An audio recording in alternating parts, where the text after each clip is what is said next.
Hi, this is Diana Giles with Skyline IT Management. Many of us these days have to keep up with subscriptions for our businesses. And if you are anything like me, you get really frustrated when there was one you were going to cancel, sneaks up on you, and you missed that renewal date when you could have canceled it. So I have a little demonstration here of one of the ways you can use an app that's included with the Microsoft 365 business subscriptions using an app called Lists. And in case you're not familiar with Lists, I wanted to give you a little demonstration of how you might use it for this particular purpose or anything else you can think of that it would work for. So I'm going to go into Lists here from the main Office page where you click on here and you get to your apps. So I just chose List. This is from available when you're at office.com. So if I go here to my Lists app, I can click Add New List. Microsoft provides a lot of templates for a variety of lists that you might want to use. Here's one for travel requests, issue tracker, those kind of things.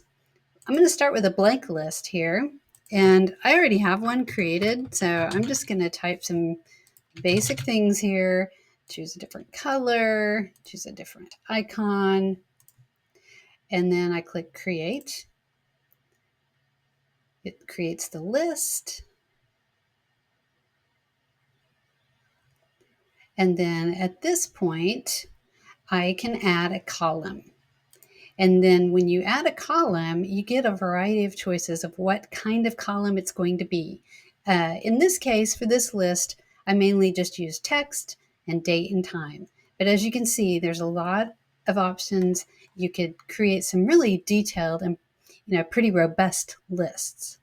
So once my list for subscriptions was created, this is kind of what it came out to be. I've got the name of the subscription, what the purpose of the subscription is, the date, and that's the start date, and then the renewal or the expiration date. That's the really important date.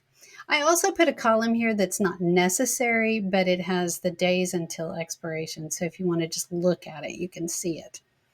So what is really cool about lists is that you can set reminders so that I don't have to do any other calculations or any kind of formula on this list. I can just go up here to automate, and then I can, if you kind of have to hover because you don't see it right away, like you might have noticed that.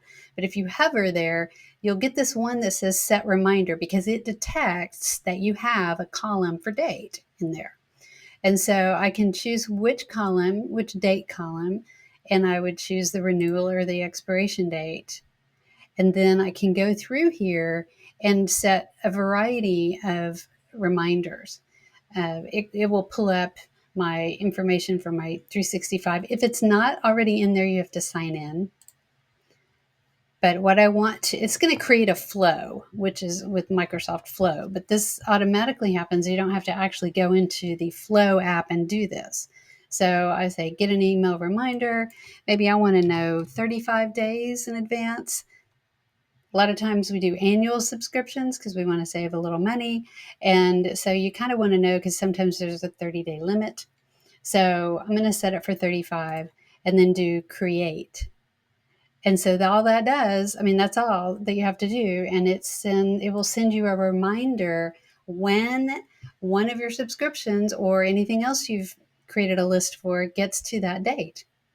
I hope that you found this helpful and it will inspire you to maybe try to do some other things and think of what you might be able to do with lists to help yourself be more productive and even save money.